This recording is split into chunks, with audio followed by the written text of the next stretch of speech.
Krishnaya Krishna Bhaktaya Tadbhaktaya Namo Namaha. Vandeham Shri Guru Varam Shri Rupanuga Pravaram Vrajala Sarasikam Narayanam Tam Prabannam. Shri Guru Charanam Vande Ramana Prestaya Bhutale Rupanuga Bhaktigam Cha Kripamurti Narayanam. Seva Kunja Vijay Ramye Govardhana Giro Sada Radha Kunja Rasanande Tatta Seva Pradayakam. Gurum Narayanathyam Tam Vande Vinoda Prashtakam Yatpada Smriti Matrena Damodara Prasidati Vanchakalavadravyascha Kripa Sindhu Vacha Patitanam Pavanebhyo Vaishnavebhyo Namo Namaha. Namo Mahavadanyaya Krishna Prema Pradayate Krishnaya Krishna Chaitanya Namne Gauratvishe Namaha. He Krishna Karuna Sindhu Jagatpate Gopesha Gopika Kanta Radha Kanta Namostute Tapta Kanchana Gaurangi Radhe Vrindavaneshwari Vrishabhanu Sute Devi Pranamami Hari Priye Bhaktya Vihina Parada Lakshay Kshitrasya Kamarita Rangamadye Kripa Mahitam Saranam Prapanna Vrinde Namaste Charanarvindam Bhajami Radha Maravinda Netram Smarami Radha Madhura Smitasyam Vadami Radha Karuna Vanadram Tato Mamanyasti Yatirnakapi Tvai Vasmi Najivami Kayamina Iti Vigyaya Radhe Tvam Nayamam Charanantike. Jai Shri Krishna Chaitanya Prabhu Nityananda Shri Advaita Gadadhara Shivasati Gaura Bhakta Vrinda. Hare Krishna Krishna Krishna Hare Hare Hare Rama Rama Rama Hare Hare. First of all, I offer my sustenance and pranam thousand times to Lord Sri Sri Paramaradham Guru Parapadma Vishnu Bhara Shri Bhakti Vedanta Narayan Goswami Maharaj Gurudev. Second, I offer my sustenance and pranam thousand times to Lord Sri Sri Rupanuga Gauri Guru Varga. I offer my sustenance and pranam to all Sangha Vishnu.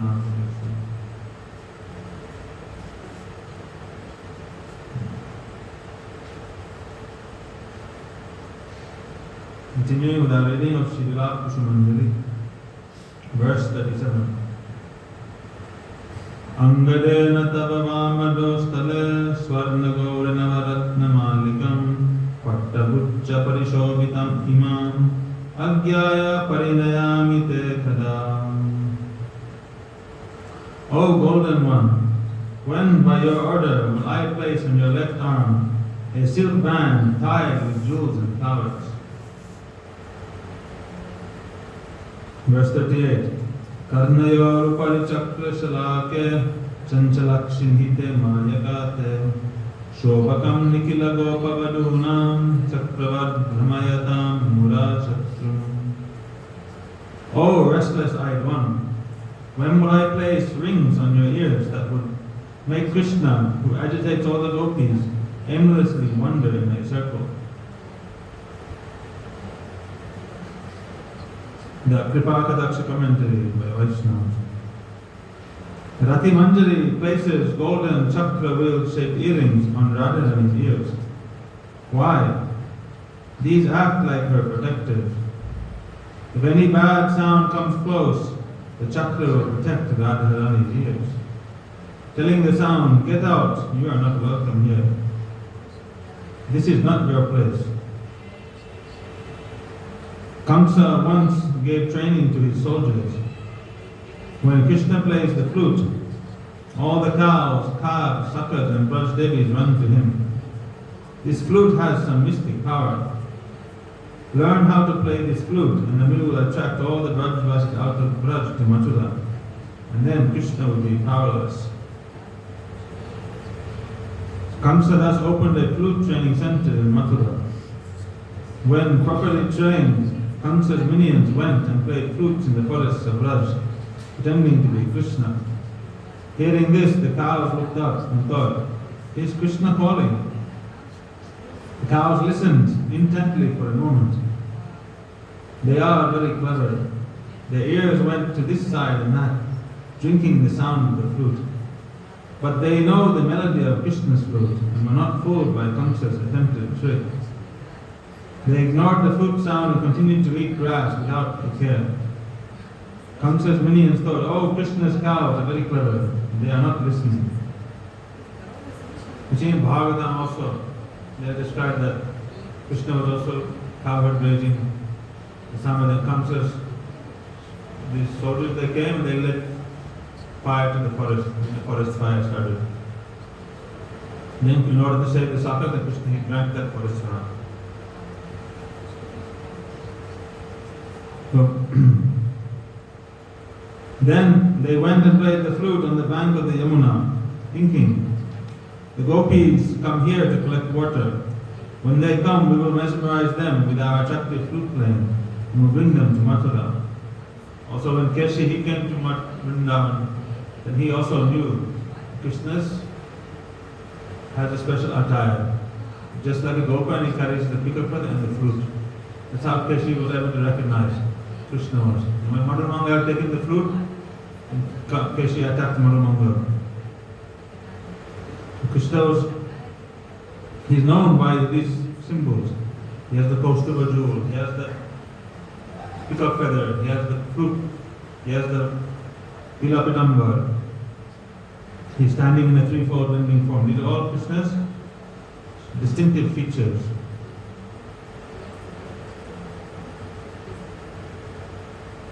Saying, so these Kamsa soldiers, they went to the bank of the Yamuna and they were playing their flute there. But the gopis' ears have these chakras, protecting them from antagonistic sounds. Their earrings act like guards standing at their ears. Therefore the gopis wear murari chakras in their ears, so that only the sound of Krishna's flute call can come in their ears. Many people send news and many other sounds come.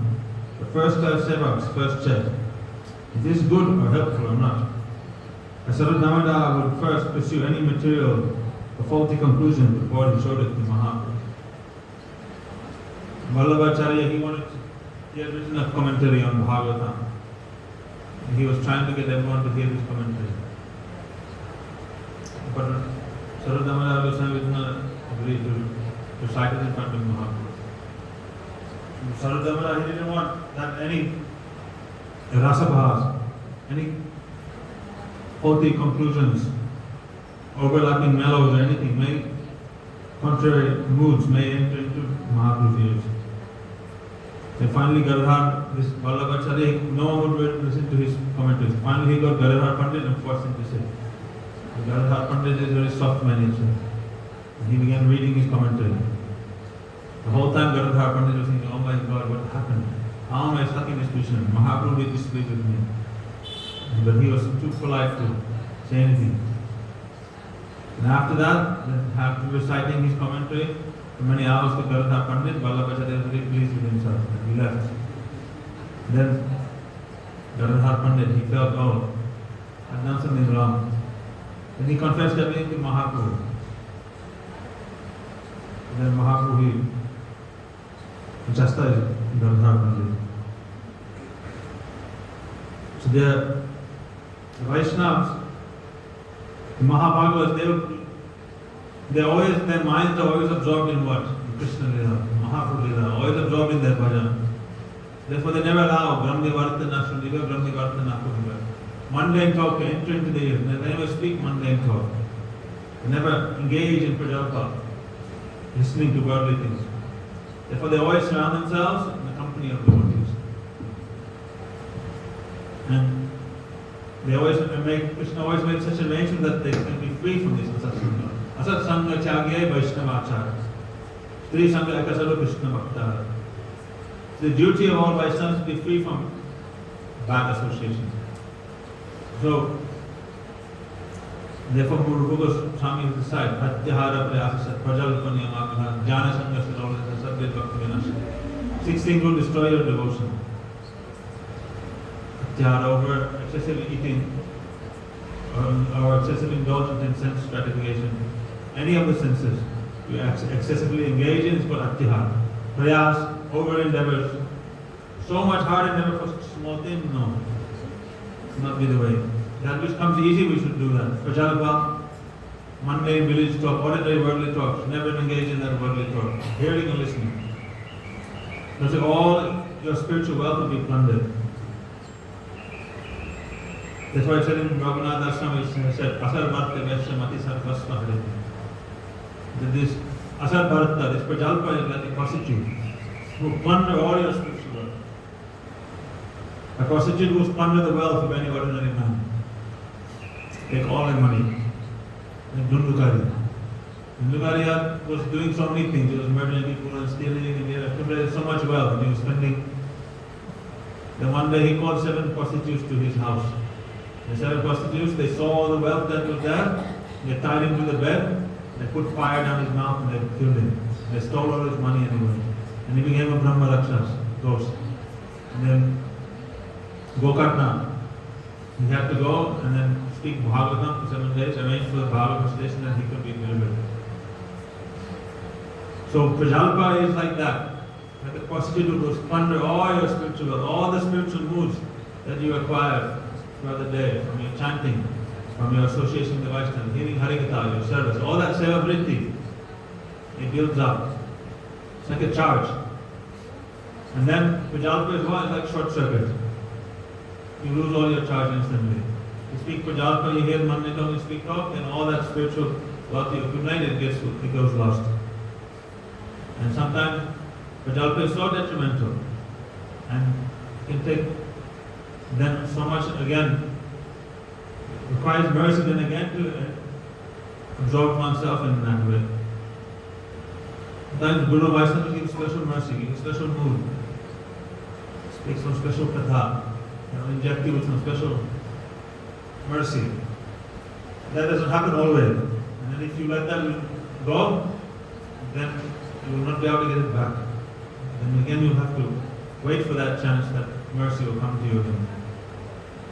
The Prajalpa is such a detrimental thing.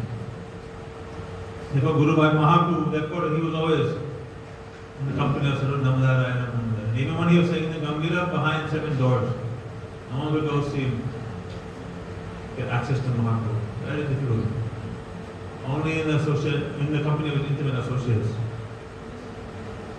For Krishna, he arranges his protection for his Ananya Bhakti, one-pointed devotees. Ultimately, it was Shankaracharya who came and preached Mayavad, preached impersonalism, hidden form. And then all the Mayavadis, and they formed their own sampradaya, they formed their own school of thought, their own group. All the bogies, they came under one wing.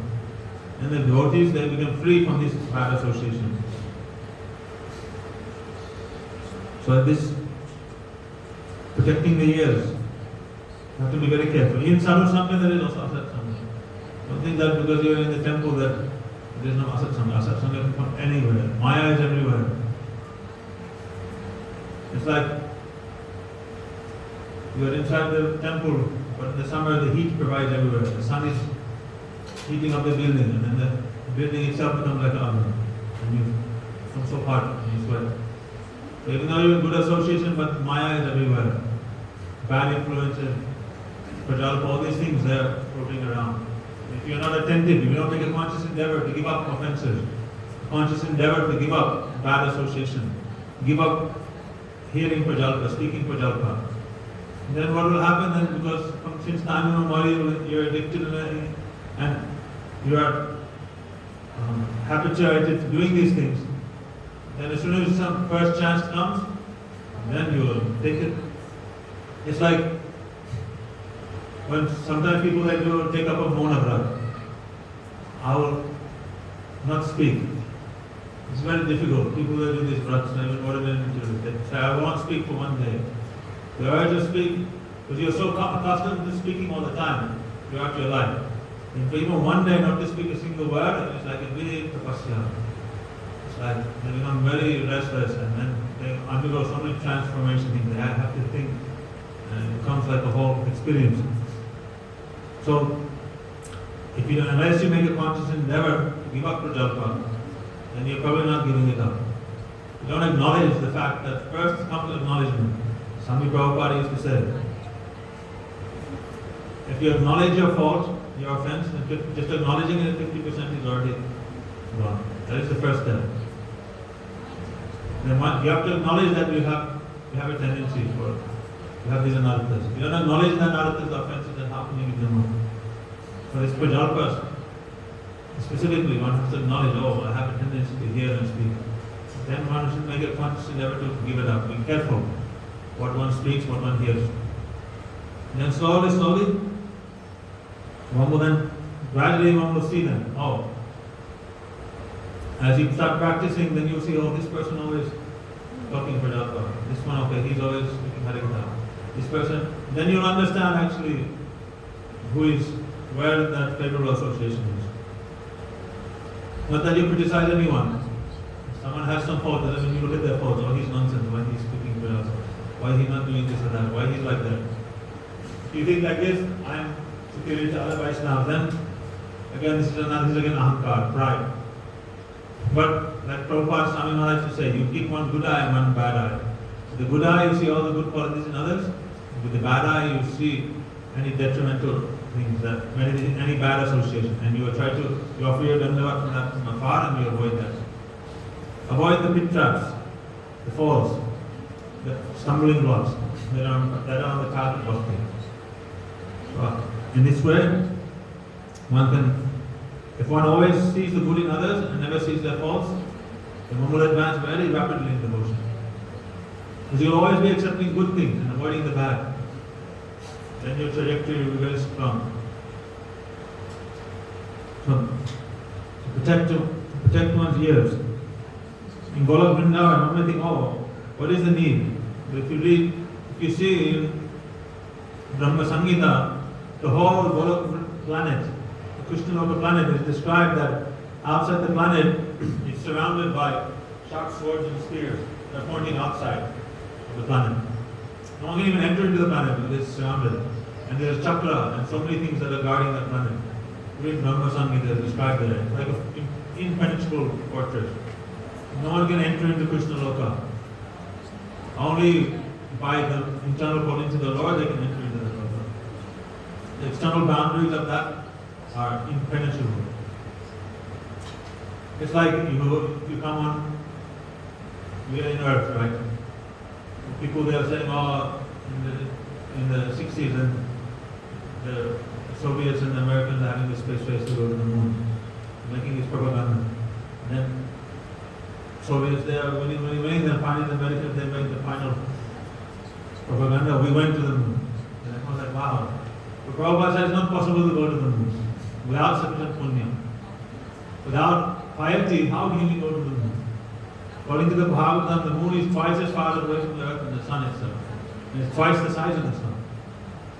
And there, Chandradev and all the demigods, they're taking soma, and they're such a high class of enjoyment there. So how can you go?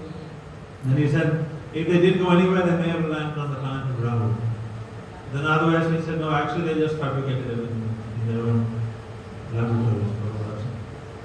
And now, that time so many people, they were like shocked.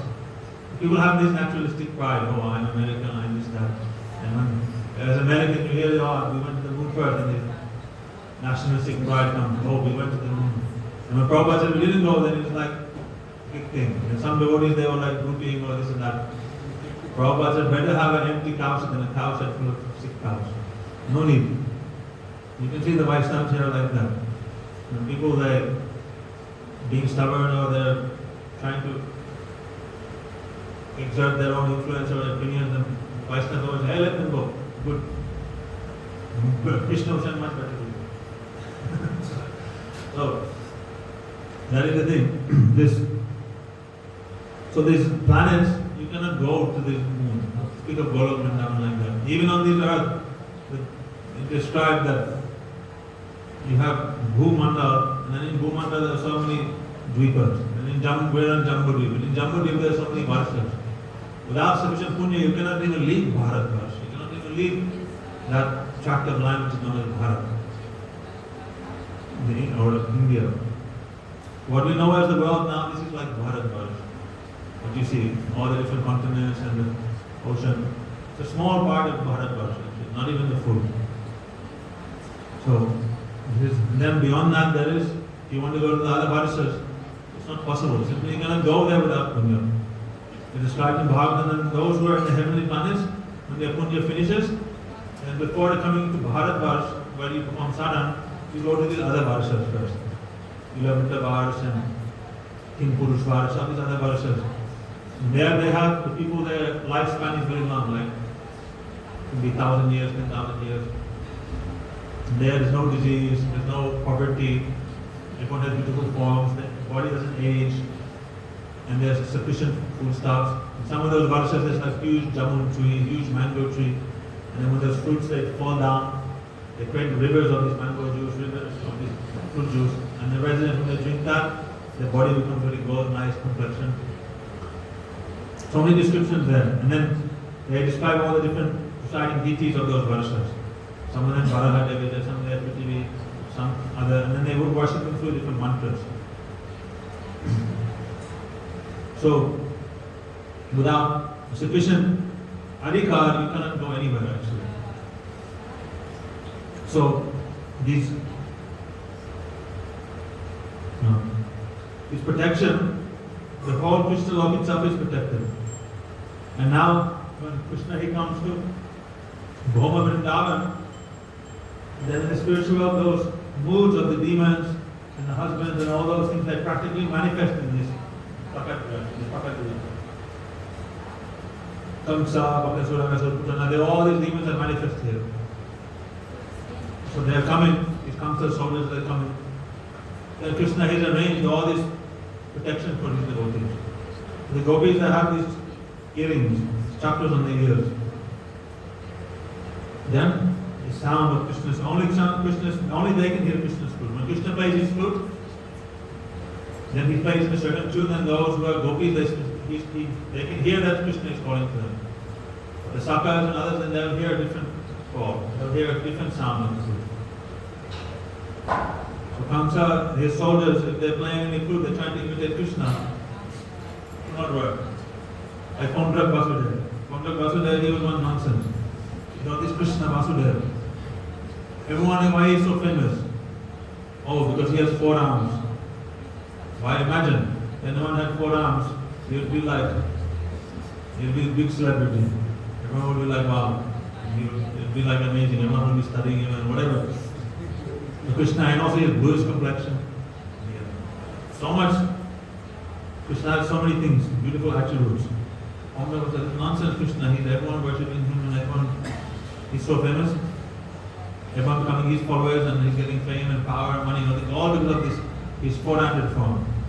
I will also become 400. So then he made like 2 artificial arms, plastic surgery. He also became like Vasudeva. He was trying to imitate Krishna, trying to gather this acknowledgement from others and everything. He even challenged Krishna, oh, I am the real Krishna, you are nonsense. Krishna said, oh really? Where is your chakra? Exactly, that's what I thought so. Here, I'll show you my chakra. Krishna sent his chakra and cut his 2 arms off and cut his head off. So, these obstacles in Prakat Leela, you can see somehow they're manifesting here, somewhat. But who can imitate Krishna? No one can imitate Krishna. But even Kamsa, all his minions, they are only for the purpose of Krishna's Leela, they are allowed some entrance into this dham. They are allowed to create some havoc. Like Putana comes and she steals all the children. All those demoniac souls that were born here and there, and Putana picked them up and took them away. But When he Putana tried to steal Radharani and the Astasakis, Agastya Rishi chanted this Raksha Kavach mantra, and they all fell down and Parashani went there. So all for pastimes take place. Ultimately, not even a blade of grass moves without the will of the Lord. How can these demons they do anything to Krishna? It's for his Naravat Lila. To create some variety, some beauty, some excitement, and some increase the ras, increase the different moods. Krishna ultimately he is the taste of 7 rasas. Veera, chivalry is one of those rasas. For killing these demons and showing his prowess. Krishna he danced in the hood of Kaliya. And what's he doing? He's showing to the Braj Gopis. Their first meeting actually. Vaishnava described the Kaliya pastime, the first meeting of Krishna and the Gopis. And all the Gopis are on the bank. Now Krishna has a chance to show his prowess, his expertise. So expertly he's dancing so fast in the hood of the Kaliya in rhythm. And all the Gopis they're having this purvarag, this attraction to Krishna before they are meeting him. Now seeing Krishna dancing in the hoods of Kaliya, the love is only increasing more and more. It's all favorable. Many people send news and many other sounds come. But first class sevaks first check, is this good and helpful or not? But Saru Damodar Goswami would first pursue any material for faulty conclusion before he showed it to Maharaj. Sometimes the people that will come, like on time, very urgent, I have to talk to Prabhuji, emergency. 10:30 at night, 11 o'clock, it's dark. And this is where the world is not revolving around you, buddy. Especially not the Vaishnavas. You go sleep. You're not going to get any. It's like, prime example we see, when in Ram Lila, Ram was performing his pastime near the end of his Lila, then Kal Purush came to Ram and told, I want to speak with you in private, but no one should disturb us. And then Ram told Lakshman, you guard my entrance to my chambers, and if anyone comes in, I vow that I will give them the death penalty. Before we finish, no one should come in. Make sure of that. And he gave his assurance and his respect to this Kal Purush. Now I will listen to everything you have to say. They went inside, and Kal Purush began explaining to Ram that now his pastimes had come to an end. Now it's time to wrap up his pastime and transition from this Chaitanya into Dwarka, all these things. He was explaining all these things. Meanwhile, Durvasa Rishi came there to Ayodhya. Then as Durvasa Rishi came, then Lakshmana immediately went to reward, respect him and welcome him. Then he said, what can I do for you, Mahatmaji? Please come. Some food, some water. No, I want to speak with Ram. Yes, certainly. Come here, take a seat. Make yourself comfortable. Very soon, I'll arrange for you to meet with Ram. He is a little preoccupied now. No, I am not come here to sit and receive all your hospitality. I have come here to speak with Ram. But he is literally occupied. He has requested that he should not be disturbed. But no, I have to see now. It is very urgent, very critical matter. Then Lakshman tried to give some other answer, then he became angry. You are arguing with me. I'll burn this whole Ayodhya to ashes. I must see Ram now. Then Lakshman was thinking of what to do. Oh my God. Okay. He's turning to burn this whole Ayodhya to ashes. Everybody. Okay, this is more than a critical situation. So he opened the door and went into Ram's chambers. And Ram, when Kal Purush Lakshman come in there, he so looked at Lakshman and looked at Ram and he was disappointed by it and he disappeared. Then Ram was shaken. Lakshman, what have you done? Why have you come in? I told you, I gave my word, I didn't know come in, I'll have to sentence every day. Now you have come in. What is the matter? He said, oh my brother, I'm so sorry. I had no other choice. Mahatma Durvasa has come. And he's in a very angry mood. He's demanding to see you right now. It's some very urgent critical business. He cannot wait 1 minute. 1 minute even. Then Ram said, okay, let's deal with this issue after. Now let's go and just see Durvasa. Then Ram came and offered his pranam to the people and said, Mahatmaji, what can I do for you? So Ram, I'm very, very hungry. Please arrange for my meal. And then Ram was what to do. Then they said, Dhritarashtra was happy, then he left. And then Ram called Vasishtha said, Lakshman, I have given my word. And Raghukula Riti Sada Chale Aaya, Pran Jai Par Vachana Jai. The Raghu dynasty, their word has been always kept since the beginning of this dynasty. We never break our word. We'll give up our life, but we will not let our word be broken. Now that I have promised anyone who enters my chambers, I must give them up. I must give them, sentence them to death. What can be done?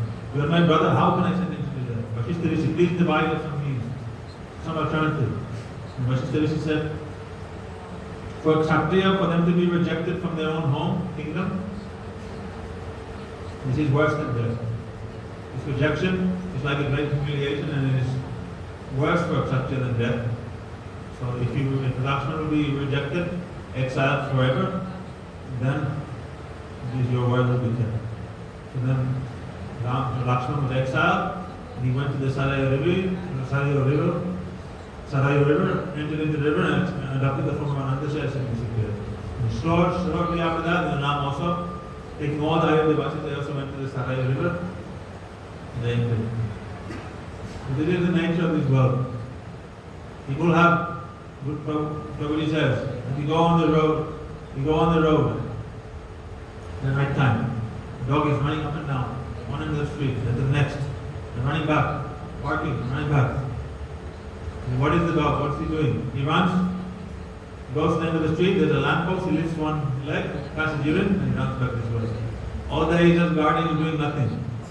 Like the road king. Mine is in my area. But for what? For all, for nothing. So, people, they have this conception, I am very important, I am doing very business, my work is so important, this, that. And they'll come to disturb Guru Vaishnavas with their material desire, with their so-called sense of urgency. And if Guru Vaishnavas, they're giving their life serving Radha and Krishna, Guru Vaishnava, doing their bhajan. And if they're not protected from all of this, then what will happen? How will they do their bhajan? Therefore, like Mahaprabhu and Samgila, they put themselves behind 7 gates. Surround themselves by favorable associates and sevaks. And the sevaks then they, understanding the desire of Guru, understanding the desire of Vaishnava, then they externally they protect the Vaishnava. They respect everyone. But certain times when it is necessary, then they also know how to then also politely give some alternative. Give some, reject the so-called sense of this urgency that worldly people bring. Samsara pukara kane na poshibe deho roga dure rabe. Said Bhakti Thakur prays. Remember that day come when the sound, noise of this material world will not enter my ear. And this is the thing. One has to learn the art of also protecting oneself from this perception. While in the good association, also know how to be able to avoid bad association. So many people they come, teachers they come. So many desires, so many this, that. They come to create disturbance. But being under the guidance of Vaishnavas, and they teach us, they train us how to avoid this bad association. Otherwise you cannot do your bhajan, you cannot do your bhakti, you cannot advance. How to remain one-pointed, loyal. How to make bhajan and bhakti your priority. Keep your priorities straight. How to also at the same time know how to respect everyone according to level. Sakala samman porinde shakati deho nata yataya. Tabito gaibo harinama shose aparara habe hatha. You want to chant Harinam, you want to do your bhajan, and the first step you have to learn is what? Sakala samman porinde shakati.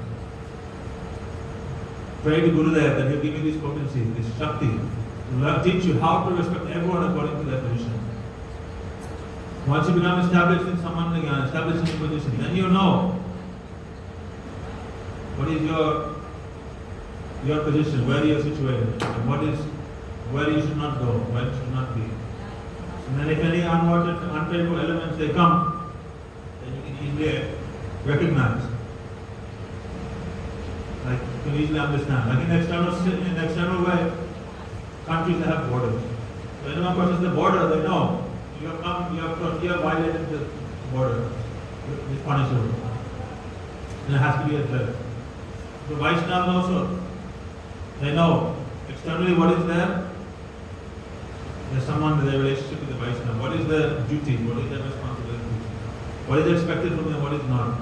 How to respect others. So if any unfavorable circumstance comes, then they know how to expertly avoid or deflect, diffuse in such a way that also not making offense. Param Gurudeva said that he was so expert that even when Mayavadis and impersonalists and others, Sahajis would come, he would know how to cut their argument in such a way that they would not feel pinched, not feel hurt at heart. And be able to even make them into Vaishnavas. So slowly as we advance in Bhajan and Bhakti, then we slowly begin to understand. Become more comfortable. If someone that develops, then we know. Sambandha janiya bhajite. And this is the Bhakti Thakur's prayer. Knowing my sambandha. Abhiman how to. My false ego will go away. Verse 39.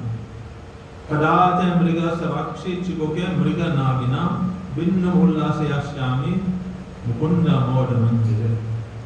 Oh, four-eyed one, when will I place a dot of splendid musk on your chin, the temple of Mukunda's happiness? This is one of the Radharani's attributes. She has a dot here on her chin. A dot of musk is there. And here, one of her features. Verse 40. Dasanamste kada rakta reka vir bhushayam yaham. Devi mukta phalanniha padma raga gunahirva. O Devi, when will I adorn your teeth with reddish lines, making them look just like pearls with strings of ruby on them? Again, so many different types of alankar, singar, abhushan, taking these minerals and drawing art on Radhika's face, the tilak. Here describing adorning her teeth with reddish lines. This rakta reka. This is what bhushayam yaham. This is one kind of bhushan, one kind of ornament. And this looks like what? Padma raga. Pearls with strings of ruby on them. Verse 41. Utkadirena navachanda virajitena ragena te parasudhadara bimbayutne gangeya gati mayaka parinanjitesmin damsham vidhasyati hata kimo Krishna kira. Oh, golden limbed one, when will the Krishna parrot bite the nectarful bimba fruits of your lips, splendid with red kadir and camphor placed by me? The Kripa Akadaksha commentary by the Vaishnava. Student of Anurag. In Brajmandal there are many parrots that sport many beautiful shades of green and blue. And their beaks are red, yellow, or brown. Their necks have an enchanting reddish ring, looking like they are wearing a necklace. With their restless eyes, the parrots are always searching. Where are the ripe fruits? They seek the biggest and sweetest fruits hidden among a cluster of leaves. They fly very quickly, bite the fruit, drink its juice, and come back. They do not eat the whole fruit, only a small part, and they never touch the fruit that has already been tasted. These animals, they have all these natural designs. Sometimes you see also tilak designs, other auspicious designs will be there. So these parrots also, they are not taking any remnants. If the fruit has been touched, then they won't touch it again. In Brajmandal there is one parrot in particular that is famous, but he does not fly. If anyone invites him, remembers him, or calls out to him, he first considers, is this sweet for me or not? At that time there is one guardian without whose order he will not touch or look at the fruit. Is he hungry or thirsty? No. He is never hungry or thirsty. He already has everything. So many different kinds of food.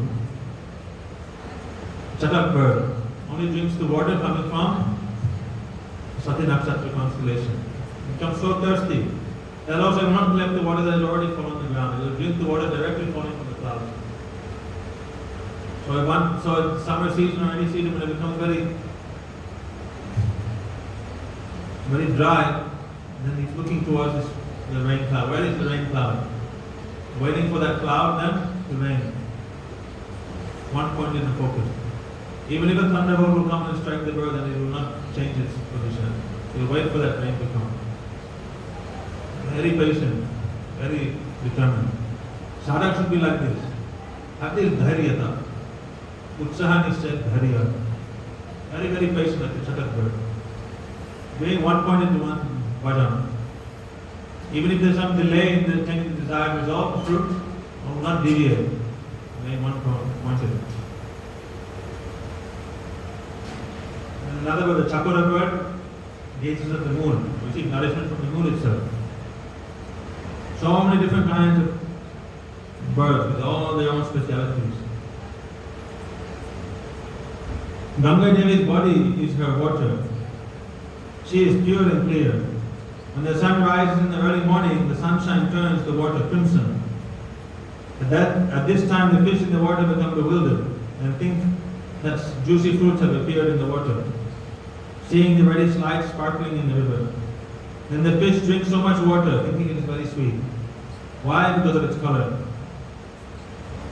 In the evening when the sun sets, this color is also there. Now when the moon rises, they see the reflection of the moon in the water. They see the moon, the water becomes clear, they see the moon in the sky, see its reflection on the water, and they try to eat the moon. They'll even jump out of the water, trying to reach the moon. But how far is the moon? How is the fish? It's like jnanis, speculators. They're trying to understand the absolute truth by their own power of their mind, by their own intelligence. They're like what? Fish who are trying to catch the moon, jumping out of the pond. Is it ever possible? They can never touch the absolute truth. They can never, by their own prowess, their mental speculation, these things, that they can never come near to the Lord. Only through bhaktiyaha ekayaha grahya. Only through the process of devotion will the Lord reveal Himself. Can He be achieved? By nothing, no other way. If anyone's heart is colored with anurag, he will appear to be lit up by the crimson tinge of the sunrise. Then he will be attracted to all living beings. When anyone thinks of Krishna, brings Krishna in his heart, and plays with him there, Krishna knows this person is ready for him to come and taste his love, like a fruit ripe with anurag. Young, unripe fruit of green in color. When the fruits are unripe, sometimes even the birds, if they are hungry, they will even take these unripe fruits. And the fruits are not ripe. Then what do? Farmers, they take pieces of cloth and they tie around the fruit. And the birds, they cannot see that there is fruit inside. And then they are able to pick the fruits later. So when the fruit is very ripe, then it is very sweet and fragrant and juicy. Unripe fruits, then you can make it into pickle or like this or that, but it's not so, it is not relishable. But the ripe fruit, the reddish fruit, very nice. Like mangoes, actually when they are ripe, they turn reddish. But because they mass producing these mangoes, they pick them when they are green. And with gas, they ripen them. And they never develop actually to be, they don't get their potential sweetness like they should. Something, but if you let the mango ripen on the tree itself, it becomes reddish in color, and it falls, that mango, how tasty, how sweet it must be. And if any parrot will bite that fruit, taste that fruit, then it will become even more relishable. Therefore it says that Nigama Kalpatarur Galidam Palam Chuttamuka Amrita Dabasam Vibada Bhagavadam Rasam Alayam Muhur Ahor Rasika Bhuri Bhavaka. The Srimad Bhagavatam is the Nigama Kalpatarur Galidam Palam. This is the Galita Phalam. that ripened fruit which has no seed, no skin. You cannot imagine such a fruit. Why? You tell me in this world which fruit has no seed or skin. Only when the pujaris they remove the skin and peel it, after the Krishna, the fruit plate comes back, then you get a part of this Galita pal, the mango pulp. Oh, very nice. Then dip it and filling up and take it to your room. Very nice. But on the tree itself, where you will find anything? Always skin and seed is there. But where the Srimad Bhagavatam has no skin, has no seed. It says, Nigama Kalpataru. If the Vedas are described to be like a Kalpataru, desire tree, then the Srimad Bhagavatam is what? The ripened fruit of that tree. Nigama Kalpataru Galitam Palam Shukam Mukha Amrita Java Samhitam. Now the sugar is parrot has tasted that fruit. Because he has tasted it, he has become even more relishful. Pibata Bhagavatam Rasam Alem. Now, continuously drink the nectar of this Bhagavad. Or Muhur Rasika Bhuvi Bhagavad. Muhur Rasika Bhuvi Bhagavad. Oh Rasiks, oh Bhagavats. Drink this nectar continuously. Here said Bhagavats and Rasik. There's a distinction. Not everyone who is more superior, a Bhagavat or Rasik. Rasik is more superior. Bhagavat means someone who has come to the stage of Bhav Bhakti. But achieving the stage of Bhav doesn't make you eligible to taste Ras here. To taste Ras, you must have samskar that are praptan and adunik. Previous life samskar from the stage of Bhav and in this life also. So then, the combination of samskar from your previous birth and this, then this will give you the eligibility to actually enter into Bhakti Rasa. That's how it's described. Bhakti, realizing Bhakti Rasa is not such a simple thing. You may come to the stage of Bhav Bhakti, but in that lifetime you will not be able to enter into Bhakti Rasa. But in your next life, if you have experience of serving internally in your internally consists of the Deha, your sadhana has started. Then in your next life, like the example is who? Bharat Maharaj. So that he was on the stage of Bhav. But in order to speed up his perfection, Yogamaya arranged that he become attached to the deer. Then by becoming attached to the deer, then he became a deer. But then due to his samskar, he remembered his previous life. And he didn't make any mistake. He was very strict not to become attached. And he was remembering going through this punishment. And then finally in his third birth at Bharat, he remembered everything. How he was the king. His land is known as Bharat. Bharat. It's from Maharaj Bharat. He's such an illuminated, advanced soul. So, then as Bharat, then he remembered everything. Then he acted like being crazy and dumb and stupid.